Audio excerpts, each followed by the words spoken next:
Bon, allez, on va mettre les pieds dans le plat. On se fait tous arnaquer, et ce, depuis des lustres.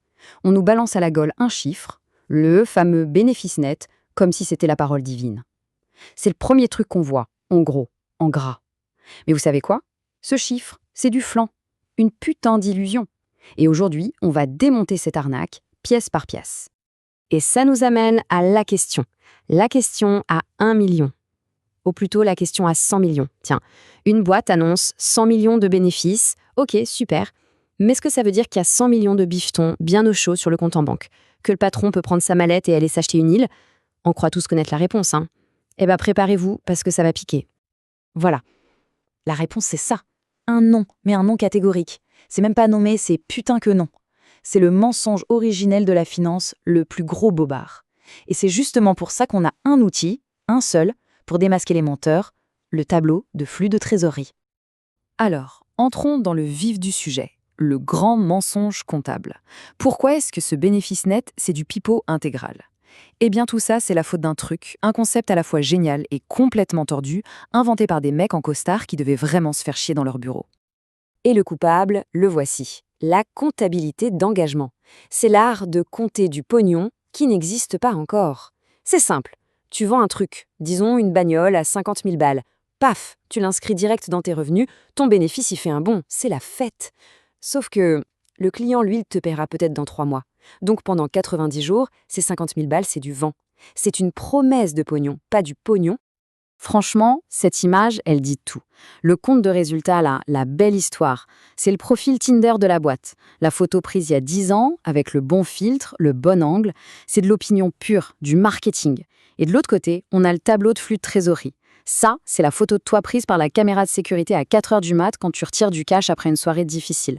C'est brut, c'est moche, mais c'est la pure vérité. Impossible de tricher. Bon, ok. On a compris, le bénéfice, c'est de la merde. Alors, comment on fait pour savoir la vérité? Eh ben, on va faire appel au seul juge de paix qui existe, le cash. On va prendre ce fameux tableau de flux de trésorerie et on va le voir comme ce qu'il est vraiment, un interrogatoire en règle. On va poser 3 questions seulement, pour faire cracher le morceau à n'importe quelle boîte. Et les questions sont ultra simples. D'abord, est-ce que ton business de base, ton vrai métier, il fait rentrer du vrai fric? C'est la partie opération. Ensuite, question numéro 2, ce pognon, où est-ce que tu le fous? Tu le planques ou tu le fais bosser? Ça, c'est l'investissement. Et enfin, la troisième, la plus vicieuse, si t'as pas de thune, qui est-ce qui te la file pour que tu ne crèves pas? Ça, c'est la partie financement. Allez, on décortique la bête. On attaque par le plus important, le pognon du quotidien, les activités d'exploitation. C'est le cœur de la machine. Si cette partie est dans le rouge, tout le reste, c'est du blabla. C'est là qu'on voit si la boîte est une vraie entreprise qui gagne sa vie ou juste une belle idée sur un PowerPoint. La question, elle est simple. Est-ce que le business, à la base, ça crache du frites ou ça en bouffe? C'est tout. Imagine un resto. Il peut afficher un bénéfice de malade parce qu'il a plein de clients. Mais si les clients payent tous à 120 jours et que lui, il doit payer ses cuistots et ses fournisseurs à la fin du mois, il est mort. Cette section, elle nous dit si une fois que tu as payé tout le monde, il te reste de la vraie fraîche dans le tiroir caisse. Si c'est négatif ici, c'est que le bateau prend l'eau. Grave. Voilà, regardez-moi ça.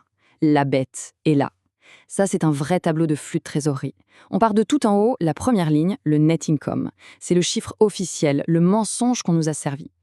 Et à partir de là, c'est un jeu de massacre. On va ajouter des trucs, en retirer d'autres, on va tout déshabiller ligne par ligne pour arriver tout en bas de ce bloc au vrai chiffre, le seul qui compte, le cash qui est vraiment rentré grâce au business. Alors comment on passe du mensonge à la vérité?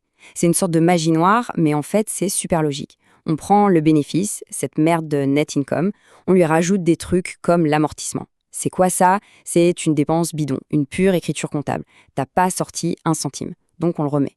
Après, on vire les créances clients. C'est le pognon que les clients te doivent, mais que t'as pas. Donc dehors. Et à l'inverse, on ajoute les dettes fournisseurs. C'est le fric que tu dois, mais que t'as pas encore payé. Donc pour l'instant, il est chez toi. C'est malin, hein? Au final, on ne garde que le cash qui a vraiment bougé. Ok, section suivante. On passe au deuxième volet de l'interrogatoire. Investir ou crever.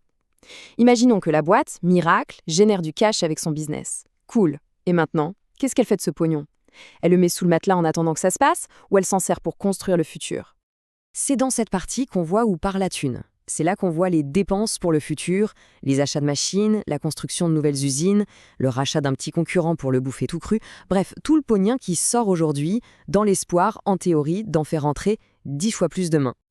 Et là, attention, gros piège, un chiffre négatif, en général on se dit « oula, c'est pas bon ça ». Mais là, pour l'investissement, c'est tout l'inverse. Un gros chiffre négatif, ça veut souvent dire que la boîte se bouge le cul, qu'elle investit à fond pour grandir. C'est une sortie de cash, certes, mais c'est du bon cholestérol. Une boîte qui n'a aucun chiffre négatif ici, c'est une boîte de vieux, une boîte qui se prépare à mourir. Allez, troisième et dernière ronde de l'interrogatoire. D'où vient la thune ? Parce que, soyons clairs, si ton business ne rapporte pas assez et que t'investis comme un malade, t'es à sec.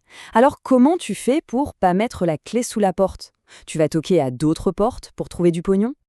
Et cette partie, le financement, c'est exactement ça. C'est là qu'on voit comment la boîte se débrouille pour trouver du cash quand elle n'en génère pas assez elle-même. Il n'y a pas 36 solutions, soit elle s'endette jusqu'au cou auprès des banques, soit elle vend des petits morceaux d'elle-même à de nouveaux actionnaires. En gros, c'est la section qui te dit si la boîte est sous assistance respiratoire. Les sources de pognon sont assez claires. Tu peux émettre des actions, ce qui veut dire en gros que tu vends ton âme au diable contre du cash frais. Tu peux contracter de la dette, ce qui revient à aller voir ton dealer de pognon, la banque, et lui promettre de rembourser avec des intérêts de malade. Et à l'inverse, tu as les sorties de cash, comme le paiement de dividendes. Là, tu rends du fric aux actionnaires. Si tu vois un chiffre négatif ici, c'est souvent que la boîte rembourse ses dettes ou paie ses actionnaires. C'est plutôt un signe de bonne santé, paradoxalement. Bon, on a fait le tour. On a vu le fric du quotidien, le fric pour le futur et le fric qui vient des autres. On a tout décortiqué. Maintenant, on va assembler les pièces du puzzle pour obtenir le vrai bilan. Le seul chiffre qui compte vraiment au final, le Graal. Alors, après tout ce putain de bordel, après avoir épluché toutes ces lignes, c'est quoi le chiffre ultime ? C'est quoi la vérité qu'on cherche depuis le début ? Combien de pognon la boîte a-t-elle vraiment dans sa poche à la fin de l'année ? La réponse, c'est ça, le calcul du vrai pognon. On appelle ça le free cash flow. Et c'est d'une logique enfantine. Étape 1, tu prends tout le cash généré par ton business de tous les jours, l'exploitation.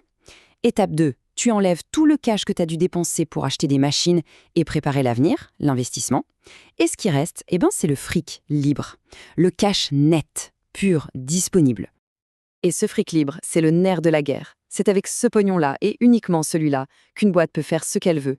Rembourser ses dettes pour être tranquille, racheter ses propres actions pour faire plaisir à la bourse, payer des dividendes de malade à ses actionnaires, ou même se payer des conneries, des jets privés, ce que tu veux. C'est sa marge de manœuvre, sa putain de liberté.